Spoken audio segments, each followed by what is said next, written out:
Lyra Hale stepped through the tall glass doors of Aurora Academy, the morning sun casting long shadows behind her.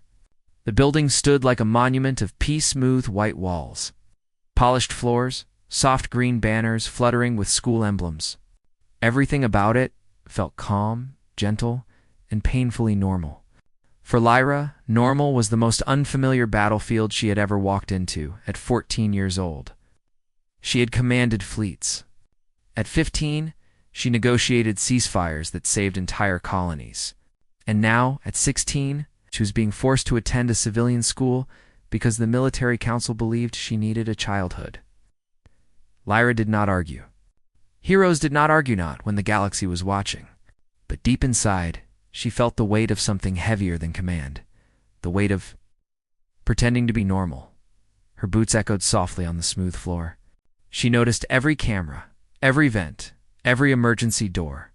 Her brain automatically mapped escape routes and strategic positions, just as she had trained herself to do during the siege of Orion 9. But this place was not a war zone. It was just a school. She kept reminding herself of this fact, yet her instincts refused to relax. Students brushed past her, laughing, chatting, complaining about assignments. She tried to walk like them, slow and relaxed, but her spine stayed straight, her steps too controlled. She carried a small backpack instead of her usual tactical bag. It felt flimsy, almost childish. Her assigned advisor, Ms. Rhea, spotted her and hurried over with a too bright smile. "Lyra, good morning. Ready for your first day?" Lyra nodded politely. "Yes, ma'am. Remember, you can always come talk to me if anything feels overwhelming," Ms. Rhea added gently. Lyra did not know how to answer that. Overwhelming? She had faced enemy warships 3 times the size of their largest carrier. She had fought under pressure that crushed grown commanders. But this building with soft lights and friendly faces felt more frightening than all of that combined. "I will inform you if needed," she finally replied. Ms. Rhea laughed awkwardly, as if unsure whether the girl was joking. Lyra wasn't. They stopped outside classroom 3A. The door slid open with a soft whisper. The students inside turned to look at her. A few whispered. Some stared openly. Lyra recognized the expressions instantly: curiosity, fear, admiration. She had seen these looks before. On soldiers seeing her for the first time, she hated it. "This is Lyra Hale," Ms. Rhea announced. "She's transferring in today. Please make her feel welcome." Lyra stepped forward, heart steady but mind focused. Introducing herself felt harder than giving an order to fire. "Hello," she said simply. The teacher, Mr. Doran, nodded and pointed to an empty seat at the back. "Please take your seat, Lyra. We were just beginning our history lesson." History. She almost smiled. She had lived more history than these students had studied. As she walked to her desk, she caught fragments of whispers. "That's her, right? The commander. I heard she destroyed a whole fleet. They said she gave orders that made generals cry." Lyra kept her face calm, her expression unreadable. She sat down quietly, folding her hands on the desk. She tried to focus on the lesson about pre-colonial Earth, but every sound around her felt amplified: the clicking of pens, the tapping of shoes, the quiet hum of lights. On a battlefield, everything was sharp and clear. Here, everything felt muffled and strange. Mr. Doran spoke for several minutes before finally glancing at her. "Lyra, perhaps you can tell us something about the Orion 9 conflict. You were familiar with it, I believe." The entire room fell completely silent. Lyra felt a twist in her chest. She did not want to talk about war, not here. Not now. Not in a room full of teenagers who had never seen a plasma strike or heard the scream of a falling cruiser. She forced her voice to stay calm. "I prefer not to discuss military operations, sir." Mr. Doran blinked, embarrassed. "Of course. My apologies, but the damage was done." Every head in the room turned to her again. She wished she could disappear. When the bell rang, students rushed out in groups. Lyra stood slowly, observing the movement around her. She hoped to slip away unnoticed, but a group of older boys blocked her path. "So you're the famous kid general," one said, crossing his arms. Lyra remained silent. Another boy grinned. Come on, say something. What's it like being a killer? Her jaw clenched. She kept her voice cold and steady. I defended humanity. I am not ashamed of that. The boys hesitated. They had expected fear roar, maybe aggression. Instead, they got something solid and unshakable. Before they could press further, a smaller boy hurried over thin, glasses slightly crooked. Carrying too many books, hey, leave her alone, he stammered. The older boys laughed. Relax, Calder. We're just talking, but they stepped aside anyway, bored now that their fun had ended. Lyra studied the newcomer. He was nervous, but he did not run. That alone impressed her. Thank you, she said. He blushed. I'm Aaron Calder. We have 3 classes together. I checked the schedule not because I was stalking you. Lyra blinked. I see. Aaron nearly melted from embarrassment. I just meant I wanted to help if you needed anything. People here can be weird. She liked that word better than dangerous. I appreciate it, she said, honestly. And brightened a little. Do you want me to walk you to your next class? Lyra nodded. She didn't need help navigating a simple building, but she understood the gesture. She had seen soldiers offer protection this way, silent but loyal. Aaron's steps were quick and unsteady. He talked nervously, explaining teachers, hallways, lunch rules. Lyra listened, trying to absorb this new world. When they reached their next class, Aaron hesitated. People here talk a lot about you. Don't let it get to you. They just don't understand what you've been through. Lyra paused. Do you understand? Aaron lowered his eyes. No, but I know what it's like to be different. Something in his voice felt real, honest. She respected that. The day continued with similar moments of confusion. In chemistry class, her partner tried to impress her by mixing chemicals recklessly. Lyra calmly caught the beaker before it exploded. In math, she finished the test early by calculating every problem. Mentally, military training had sharpened her mind far beyond normal limits. The teacher stared at her answer sheet as if she had broken some record. At lunch, she sat alone at first. Crowds made her uneasy. Soldiers moved with discipline. Students moved with chaos. Suddenly, a loud joke from a nearby table made her flinch, hand instinctively reaching for a non-existent sidearm. She froze. A few students noticed and whispered. Aaron approached again, holding a tray. Can I sit here? Lyra nodded. He placed his tray down and began talking about school clubs, upcoming events, study groups. His words were simple, but his presence grounded her. Eating quietly beside him felt safe. But then, halfway through lunch, the school's emergency alarm blared. Red lights flashed. A high-pitched siren filled the cafeteria. Lyra reacted before she had time to think. She flipped her tray aside, grabbed Aaron's arm, and pushed him behind a table. Her eyes scanned for exits, her breathing sharp and ready. She was seconds away from shouting, "Orders, evacuate, take cover." Form defense lines before her brain finally registered the soft automated announcement, "Attention students. This is a drill. Please proceed to evacuation zones calmly." Lyra froze. Everyone was staring. Aaron gently touched her arm. It's okay. Just a drill. Her cheeks heated with embarrassment. She slowly stood up, her movements stiff. I overreacted, she said quietly.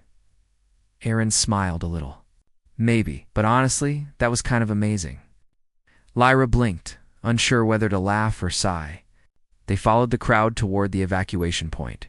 Students whispered as she passed, some impressed, some frightened. She ignored them. After the drill, classes resumed. Lyra forced herself to breathe deeply, to loosen her shoulders, to let go of the adrenaline still swirling through her body. But the truth was clear. No matter how peaceful this place looked, part of her was still on the battlefield. When the final bell rang, she stepped outside and watched groups of students walk home laughing. She wondered if she would ever be like them, if she could ever shut off the part of her mind that scanned for threats, measured angles, predicted attacks. Maybe she couldn't. Maybe she wasn't meant to, but as Aaron ran up to her, waving goodbye with a bright smile, she felt something unfamiliar. Something warm hope. Lyra returned the wave. Maybe fitting in wouldn't be a mission. She faced alone, and maybe, just maybe it, was a mission she could win. Lyra Hell woke the next morning before sunrise. As she always did, her body followed a rhythm carved by years of military routine. Even now, in her quiet dorm room at Aurora Academy, she sat up like a soldier waiting for orders. But there were no alarms, no status reports, no fleet updates waiting for her. Only silence. She dressed in the academy uniform slowly, trying to remind herself that this was her life. Now simple halls, simple classes, simple interactions. She repeated the thought like a command, hoping it would sink deeper into her mind. When she walked into the main corridor, students were chatting, laughing, moving in groups. Some greeted her politely, others stared and whispered, unsure how to handle the presence of a former child commander among them. Lyra nodded to those who spoke, but she kept her eyes forward, her senses sharp. Every day felt like a challenge. Not because of danger, but because of the complete lack of it. She missed structure. She missed focus. She missed the battlefield she had been taught to navigate since she was barely old enough to hold a tactical tablet. As Lyra reached her locker, a sudden loud clang echoed down the hallway. A student had dropped a metal water bottle. The sharp sound struck Lyra's senses like a gunshot. Her heart jumped, her breath caught, her muscles tensed. Ready to move, it took a full 3 seconds before she realized what had actually happened. The student apologized and picked up the bottle. Unaware of the panic he had caused inside her, Lyra inhaled slowly, calming herself. She placed her hand against the cool metal of her locker door. Grounding her mind back to the present, "It is just a school," she whispered, but she could not fully shake the feeling that she did not belong. Aaron called her, found her a few minutes later, waving at her with the same friendly energy he always carried. "Morning, Lyra," he said, slightly out of breath, as if he had run to catch up with her. Lyra nodded. "Good morning," Marn smiled, pushing up his glasses. "Ready for another day of not dodging explosions?" Lyra blinked. "Yes, that is the plan," he laughed lightly. "You know, you can joke back sometimes." She frowned. "I was not aware of a requirement to do so." Aaron shook his head, amused. "Never mind. I'll teach you humor one day." Humor! Lyra had seen soldiers make jokes to distract themselves from death. She wasn't sure she understood humor outside of that context, but she listened to Aaron anyway as they walked to class. His voice was calm, grounding. He talked about homework, the cafeteria menu, teachers who gave too many assignments. Lyra found comfort in the normality of his words. For a moment, she felt like a normal student walking with a normal friend. Their first class was Galactic History. Lyra sat quietly, taking notes even though she already knew most of the information being covered. She could list every major conflict in human expansion, every treaty, every alien species humanity had made contact with. But she wrote anyway, because that was what students were expected to do. Mr. Doran began discussing the siege of Orion-9. Lyra froze. "Many historians still debate how humanity survived the siege," Mr. Doran said, pacing slowly in front of the room. "The enemy was stronger, their ships larger, their strategy complex. Yet humanity prevailed. Some call it a miracle," class whispered. Everyone knew who had commanded the fleet during that siege. Lyra kept her eyes down. She tried to breathe evenly, Mr. Doran continued. "The commander was only 14 at the time. Her identity is not classified, but it is rarely discussed out of respect for her privacy." Lyra felt dozens of eyes turn toward her. Her grip on her pen tightened. Aaron, sitting beside her, leaned slightly closer. "Ignore them," he whispered. Lyra could not. The ghosts of the battlefield rose in her mind, the burning wreckage of ships, the tactical screens lighting up with warnings, her own voice shouting orders through comm channels. A part of her wanted to stand up and walk out. Instead, she remained perfectly still. Mr. Doran finally moved on to a new topic, and the pressure around her eased. the memory lingered like a shadow. After class, Lyra walked alone for a moment, needing space. She headed toward the courtyard, where tall trees and soft sunlight created a peaceful corner away from everyone else. She sat on a bench and closed her eyes. She could still hear distant echoes of battle. She hated that her mind could not let go. Footsteps approached slowly. "Lyra," Aaron asked, his voice gentle. She opened her eyes. He looked worried. "I apologize," she said. "I needed time to think."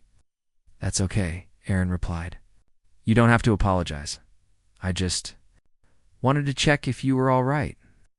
She looked away. "I do not know if I am all right. I do not know what that should feel like." Aaron sat beside her. "You're doing better than you think. Being here is hard for you, I can see that. But you're trying. And that's brave." She had been called that many times before. But coming from Aaron, in this quiet courtyard, it felt different. Lyra nodded. "Thank you." Peace did not last long. During their next class, a soft chime sounded from Aaron's tablet. He frowned at the screen. "That's weird," he whispered. "I'm getting some kind of encrypted message. But it's not from the Academy system." Lyra's attention snapped instantly to him. "Show me," she said. Aaron hesitated. "It's probably just a glitch." "Show me," she repeated. Voice firm but controlled. Aaron turned the tablet toward her. A single blinking symbol filled the screen. Lyra's blood ran cold. It was not random. Not a glitch. Not harmless. She had seen that symbol once before, during the hours leading up to the Orion invasion, a scouting signal, a warning, a threat. Her mind shifted instantly from student to Commander Aaron, she said quietly. "Where did this come from?" It just appeared. I wasn't even doing anything." Lyra quickly analyzed the signal patterns. Her military instinct recognized it more clearly with each passing second. This was not a message for arm. It was a test, the kind enemies used to check whether human systems were being monitored. Whispered Lyra. "What is it?" She closed the tablet gently. "It is something dangerous," she said. "And we must not tell anyone yet." Aaron swallowed hard. "Why not?" "Shouldn't we tell the teachers or the security team?" "They will not believe us," Lyra said calmly. "I know how they think. They believe I am a child needing rest, not someone capable of identifying a threat before it arrives." Aaron looked at her with worry, mixed with trust. "So what do we do?" Lyra stood slowly, her posture shifting into the familiar stance of command. "We investigate," she said, quietly. Her voice carried a strength Aaron had only heard in rumors. The commander. The Orion tactician was awakening again. Throughout the rest of the day, Lyra could barely focus on her classes. Every sound felt sharper. Every shadow felt suspicious.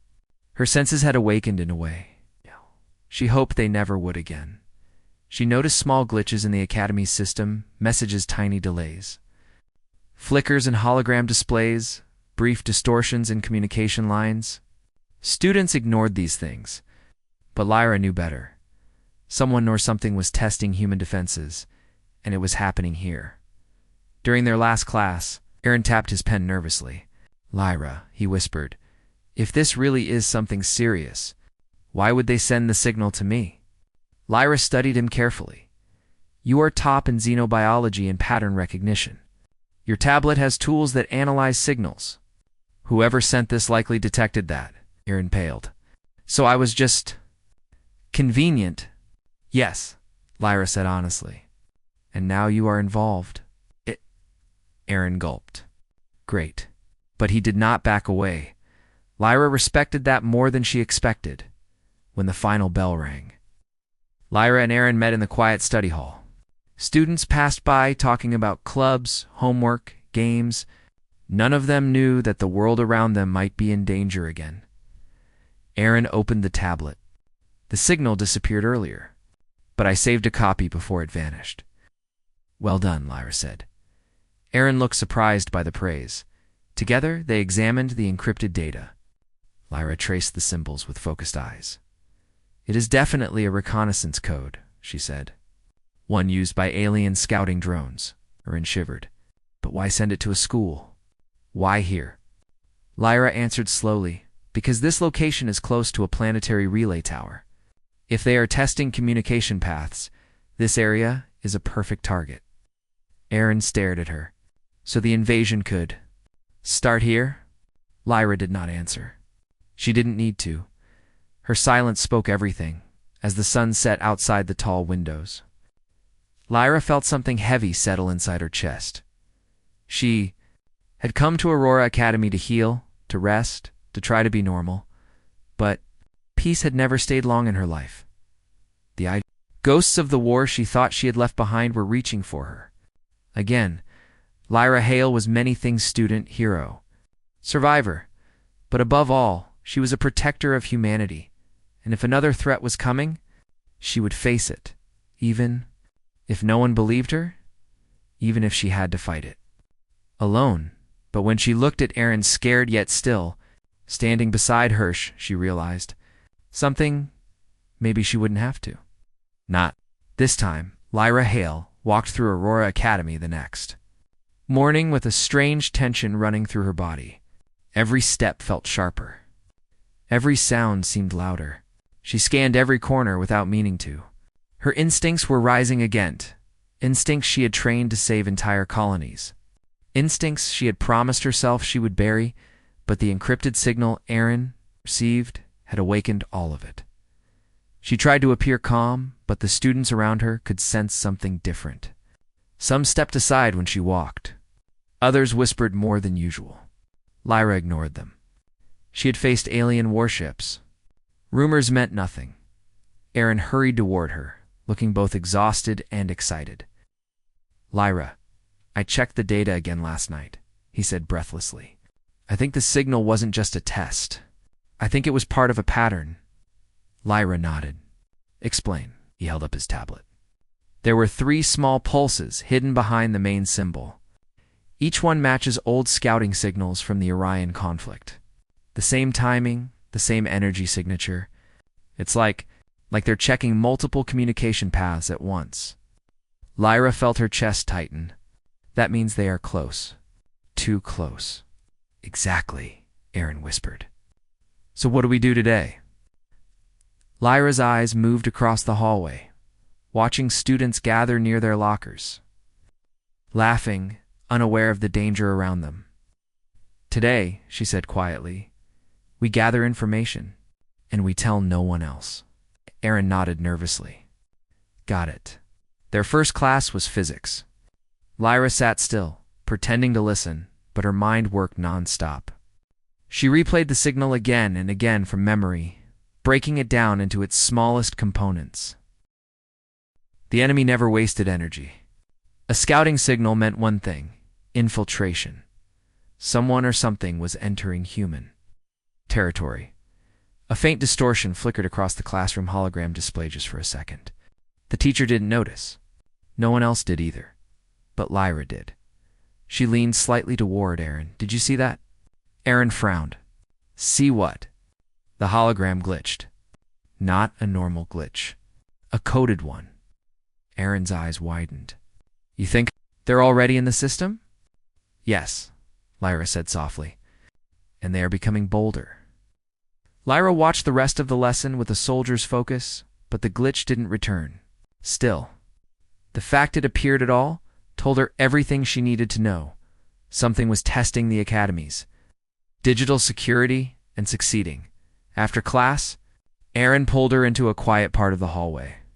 Lyra, what if we tell the academy security team? I mean, even if they don't believe you, shouldn't they at least check? Lyra shook her head. They will run a basic scan, find nothing, and declare everything safe. Human systems cannot detect alien reconnaissance patterns unless they know exactly what to look for. They do not. Aaron swallowed. So, it's just us. For now, Lyra said. Her voice was steady, but inside she felt the weight of responsibility settling on her shoulders. Again, it was the same weight she carried at 14 when she commanded fleets. Wait, she thought she would never feel again? During lunchtime, Lyra sat with her back to the wall, observing every entrance to the cafeteria. Students came and went normally, but Lyra sensed something different, a strange energy in the air. Iran tapped her arm gently. Lyra, you're scanning the room again. Lyra relaxed a little. I cannot help it. Yeah, Aaron said softly, but try to eat. You need energy too. Lyra stared at the food. She wasn't hungry, but she took a bite anyway as she chewed. She noticed a group of students at the far table, staring at her and whispering. Lyra sighed. She had become a symbol to them. Story, a living rumor, not a person. She pushed her tray away. I need air. Aaron stood instantly. I'm coming with you. Lyra didn't argue. They walked out to the courtyard, where the wind was cool and the sky clear. It should have been peaceful. Instead, Lyra felt her senses sharpen again. Something was wrong. She scanned the area calmly. The courtyard was normal trees, benches, students studying quietly. But above one of the academy's tall towers, she saw a faint shimmer, a distortion, a cloaked drone. Her pulse quickened. Aaron, she whispered, look at the top of the west tower. Do you see the distortion? Aaron squinted. I think so. It's like the air is bending a little, as Lyra said. That is not air. That is a stealth drone used for scouting. Aaron nearly dropped his tablet. Here, at a school? Why? Because it gives them access to communication lines in young minds, Lyra said. They analyze human weakness, human routine, human defense patterns. Students are easy targets to observe, Aaron shuddered. Can they see us? Not clearly, Lyra said, but they might know someone spotted them. As she finished speaking, the shimmer flickered again, then vanished completely. Aaron whispered, it left. Lyra shook her head. No, it cloaked deeper. They stood in silence for a moment. Ow. What do we do? Aaron asked. Lyra's expression hardened. We gather evidence, and then we prepare. Aaron looked frightened, but not surprised. Their final class of the day was engineering. Students were building simple drones for a project, laughing when their designs malfunctioned and crashed. Lyra examined the academy's equipment with a tactical eye. Their tools were basic, but with enough creativity, they could be useful. Aaron leaned in. Are you thinking what I think you're thinking? Lyra nodded. We need surveillance of our own. If the enemy is watching us, we must watch them as well. Aaron smiled nervously. I can help. I'm good with sensors and biosignature filters. Lyra looked at him with a soft but serious expression. Aaron, this is not a school project. You could be in danger. Aaron took a breath. I know, but I'm already involved, and I'm not letting you do this alone. Lyra felt something warm inside her chest. Trust. It had been a long time since she felt that from anyone. Very well, she said. We start today. After class, they stayed behind under the excuse of finishing their project. Once the room emptied, Aaron began modifying a drone while Lyra adjusted its internal structure with surprising precision. Wow, Aaron said softly. You're really good at this. I built fighter navigation systems during the war, Lyra replied casually. This is simple by comparison. Aaron laughed nervously. Right, of course you did. When the drone was ready, Lyra programmed a silent flight pattern in a scanning mode that detected energy distortions. This will help us track the cloaked drone, she said. We test it tonight. Aaron stared at her. Tonight? As in, after curfew? Lyra nodded. Infiltration requires timing.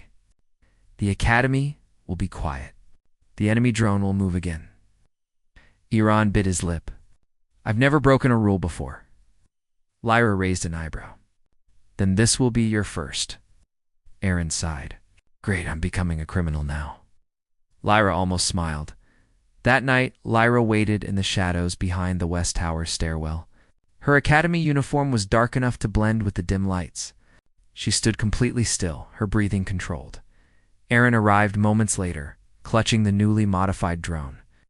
Lyra, this feels crazy, or often feels that way, she said. Release the drone when I signal. Aaron nodded, trusting her completely. Lyra scanned the sky. The shimmer appeared again, very faint, almost invisible. She raised her hand. Aaron released the drone. It flew silently into the air, following Lyra's programmed path. For a moment, nothing happened. Then the drone's interface blinked. It found something, Aaron whispered. Lyra opened the feed. The drone had captured a brief, shaky image of a cloaked object, smooth, metallic, with glowing patterns running across its surface, exactly like the enemy scouts she had seen during the Orion War. We have proof, Lyra said quietly. Aaron exhaled shakily. So what now? Lyra looked at the sky. Now we try to warn the Academy. And the Council, Aaron nodded. They have to listen once they see this, right? Lyra hesitated. She remembered the Council's last words to her the day. They forced her into retirement. You were too young for this burden. You need a normal life now, not another war. She looked at Aaron. They may not believe us. They may think this is a trick or an accident. Aaron frowned. But it's real, and it's dangerous. Yes, Lyra said. And that is why they will deny it. Fear blinds people more than darkness. Aaron looked down. Then what do we do if they don't listen? Lyra took the drone from him and powered it off. Then we prepare on our own, she said.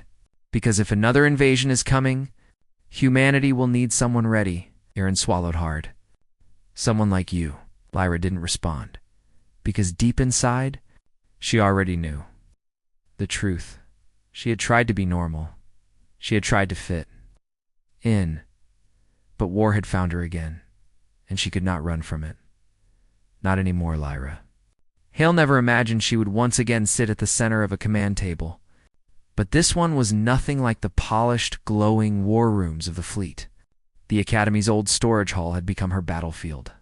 Dusty walls, broken chairs, empty supply crates, and a flickering overhead light created a strange mix of seriousness and chaos. But for Lyra, it felt right. It felt like purpose. Students gathered around her uncertain, nervous, but eager. They were not soldiers, not trained officers, not hardened veterans. They were just teenagers with smart minds, shaky hands, and no idea how deep the danger truly ran. Yet, these were the people she had, and she would turn them into something powerful. Aaron Calder stood beside her, holding a stack of data pads that threatened to slip from his grip. His glasses kept fogging from nerves. Everyone is here, I think he whispered. Lyra nodded. Good. Then we begin. Her voice echoed off the metal walls. The students quieted instantly, all eyes on her. Even in this old storage hall, she carried the presence of a commander. You've all heard the rumors, she said. But I will make it clear now. Our planet is being watched. The strange transmission we intercepted is not random. It's a scout signal from the same species that attacked Orion years ago. Their ships are moving again. Their patterns are repeating. And their silence is the same silence that came right before the last war. Gasps rippled across the room. Lyra let the fear settle, not to crush them, but to focus them. The adults do not believe us, she continued, her eyes sharp. And because of that, we have less time than we thought. The aliens are testing our defenses. And if we wait for the government to react, we will be too late. A student raised her hand. It was Mina, a small girl with quick reflexes and a reputation for racing drones in forbidden campus areas. What do we do? Mina asked. Lyra straightened. We prepare. We build. We work as one.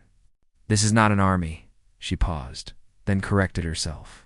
Not yet. But it will become one if we train and stay focused. The students exchanged nervous looks, but no one backed away. Lyra felt a strange sense of pride. She had commanded fleets. Now she would command teenagers. The universe really had a sense of humor. Over the next week, the Academy transformed. Not openly, no one outside their group could know what they were doing. But within the shadows, behind locked doors, under the noise of regular classes, Lyra built a secret unit. Mina trained a squad of drone Pilots using old Academy practice drones she modified into scouting machines. Aaron handled communications, decoding patterns, and strengthening signal intercept. Tools. A group of engineering students started building small defensive devices using spare parts, stolen technically borrowed from school labs in Lyra. She trained them. Her voice became the rhythm of their hidden world. Move faster again. Watch your corners. Think before acting. War isn't loud at first. It whispers. Listen to the silence. Some students struggled. Some wanted to quit. Others only stayed because fear pushed them forward. But every day, they improved. Lyra watched them carefully, adjusting their weaknesses, encouraging their strengths. She saw something familiar in their determination. It reminded her of young cadets back in the Fleet people who wanted to serve, wanted to protect humanity, wanted to be more. These students did not choose war, but neither had she. Late one evening, Aaron rushed into the hall, almost tripping over a storage crate. Lyra, the signal. It changed. Lyra snapped to attention. Show me. Aaron played the recording. It was the same pulsing alien code, but now the intervals were shorter, faster, urgent. Lyra's stomach tightened. They are close, she whispered. Too close. Before Aaron could ask, Lyra was already issuing orders. Wake everyone. We meet in 10 minutes. Aaron nodded and ran. Lyra stared at the signal again. Her heartbeat was steady, controlled, but she felt the familiar heaviness of command settle over her shoulders. She had hoped for more time. She should have known better. War never waited. Within minutes, the hall filled with sleepy, anxious students. Some still wore pajamas under their jackets. Others carried half-charged devices or unfinished prototypes. But when Lyra stepped in front of them, their fear quieted. Listen carefully, she said, her tone calm but firm. The enemy scout ship is entering our atmosphere. It's small and only a test vessel, but it will gather enough data to launch a full invasion. We cannot let it finish its mission. She tapped a screen displaying a rough map. The ship will land in the forest outside the Academy within the hour. They think this area is quiet and unprotected. They are wrong. We will intercept them before they complete their scan. A boy from the engineering team swallowed hard. But we're just students. How do we fight aliens? Lyra met his eyes. Together. With precision. With courage. And with the advantage they do not expect. Mina raised her drone controller. My flyers are ready. Communications are stable, Aaron said, though his voice trembled. Lyra turned to all of them. Tonight, you are not students. You are defenders of this planet. Follow my lead, trust each other, and no one moves alone. For a moment, the hall was silent, then heads nodded. Nervous breaths steadied. Fear became resolve. Let's move, Lyra said. The night outside was cold, and the forest loomed dark and quiet.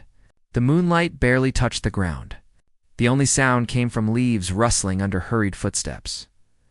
Lyra led the group through narrow paths, her senses sharp. She had walked terrains far more dangerous, but this mission was different. These students depended on her completely. When they reached a clearing, the ground trembled softly. A low hum filled the air. Aaron checked his device. It's here. It's landing. The sky split with a thin line of red light. A sleek alien vessel descended, its surface shifting like liquid metal. It hovered for a second before slowly touching the ground. The ship was small, no bigger than a transport truck, but the aura around it was cold and calculating. Lyra took a deep breath. Positions. Mina's drones lifted silently into the air. Engineering students readied EMP traps and sensory disruptors. Others crouched behind trees with makeshift scanners. Aaron whispered, Are you ready? Lyra's expression hardened. I've been ready for years. The alien ship opened. A tall figure emerged, its limbs long and jointed, its eyes glowing with pale blue light. It moved with the calm confidence of a species that believed itself superior. Lyra stepped forward. Now, she commanded, Mina's drones swarmed like a cloud of mechanical insects. Surrounding the alien craft, engineering students activated EMP bursts that shook the ground. The aliens staggered, caught off guard. Lyra ran, her movements sharp and controlled, and signaled her team. Cut off its retreat. Block the ship. Aaron rerouted signals to jam the creature's communication attempts. The alien creature hissed. Raising its arm in hostility, Lyra barked, "Dodge left."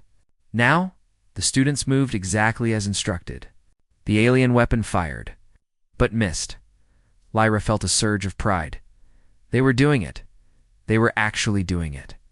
The alien tried to retreat, toward its ship, but Mina's drones cut off the path, forming a buzzing barrier of sparks. Lyra charged forward and slammed a disruption device onto the alien's chest. The creature convulsed, its lights dimming. Then it collapsed. Silence fell. The students stared, breathing fast, eyes wide. Aaron whispered, We won?" Lyra looked at the fallen alien and the damaged ship. "No," she said quietly. "This was only the beginning. They will come looking for this scout. And when they do, we must be ready." The students exchanged uncertain glances, but their fear did not overpower the pride glowing in their eyes. For the first time, they felt like defenders. Lyra stood tall beneath the moonlight. She had no official army, but she had built something, better, a team that believed in her, and she would protect them. Just as they had protected humanity tonight, war had returned, and so had she. The sun had not yet risen, but the academy grounds were already awake. Not in the usual way, not with the sound of morning announcements, or the noise of students rushing to class, but with hushed whispers, hurried steps, and a strange tension that spread. Through the air like electricity, everyone sensed something had changed, and they were right. Lyra Hale stood in the forest, clearing where the alien scout ship lay silent and defeated. Its once smooth metal surface was now cracked and dark, no longer glowing with the eerie blue pulse that had frightened everyone hours earlier. The creature they had captured was locked securely inside the ship's holding chamber. Unable to escape or communicate, the students who fought beside her were scattered around the area, exhausted but awake, struggling to understand the weight of what they had done. Aaron stood next to Lyra, rubbing his tired eyes behind his glasses. "What happens now?" Lyra didn't answer immediately. Her gaze remained fixed on the alien craft. "Now," she finally said, "the adults take over." Aaron frowned. "But they didn't listen to us before. What if they ignore this too?" Lyra shook her head. "They can't ignore it anymore. Not with proof lying right in front of them." She turned away from the ship and faced the academy buildings in the distance. Lights were flickering on. Staff were waking up. Security drones had already detected unusual energy spikes from the forest. Within minutes, everything would change. When the first alarm blared across campus, the students froze. Red lights flashed atop buildings, and mechanical voices echoed, "Warning! Unauthorized breach detected in the south perimeter. All personnel remain inside." Lyra didn't flinch. "Stay calm," she said. "Let them come. Show no aggression." The students nodded nervously. Moments later, security officers burst into the clearing, armored suits, stun rifles, glowing visors. They surrounded the group instantly, hands where we can see them. One officer demanded. Lyra raised her hands. The others followed. But before the officers could take another step, the alien ship pulsed weakly, drawing their attention. They froze, eyes widening. "What is that?" an officer whispered. Lyra stepped forward. "Proof," she said. "The invasion is coming." The officer stared at her, stunned. Everyone recognized her face, even if they only knew her from old war videos. "Commander Hale," he said softly. "Not a commander anymore," Lyra replied. "Just someone trying to protect her home."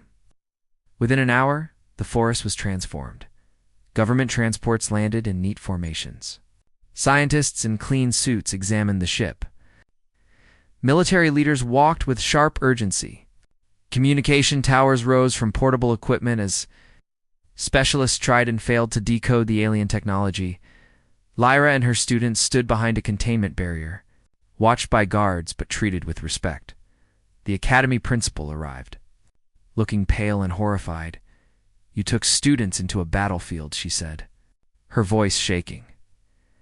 Lyra met her gaze calmly. "If I hadn't, we'd all be dead soon." The principal looked away.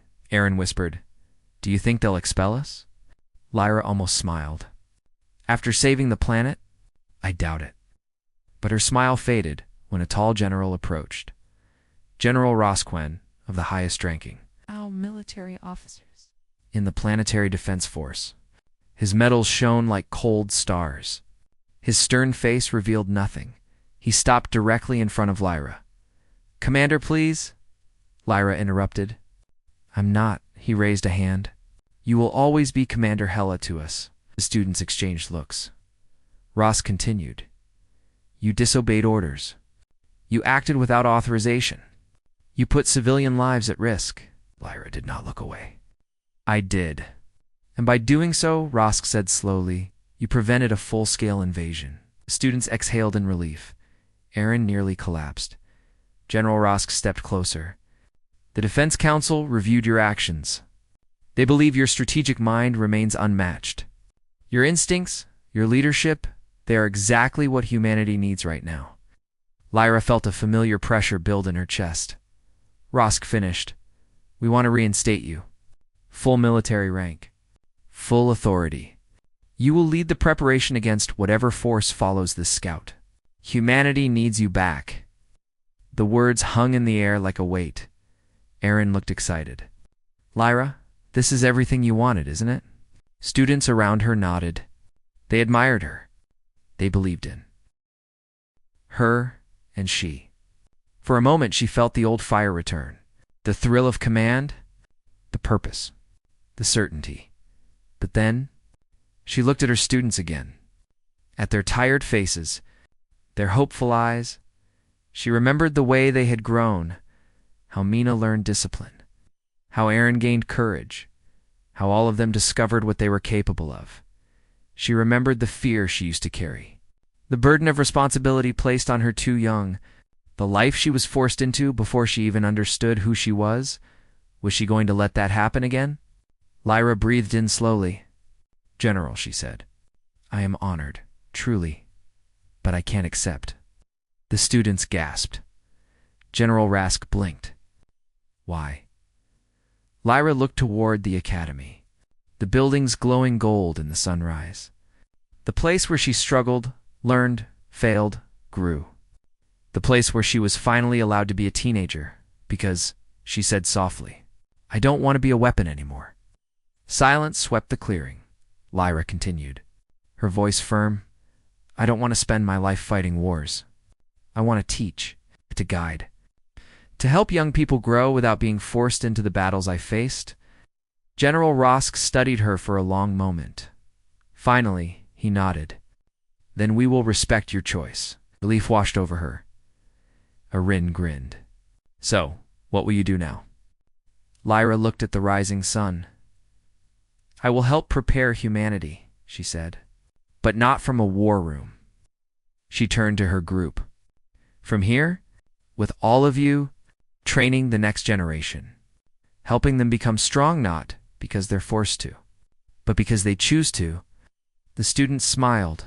Some even teared up, for the first time in years. Lyra felt something warm and gentle settle inside her. Hope weeks passed. The alien scout ship was taken to a secure base.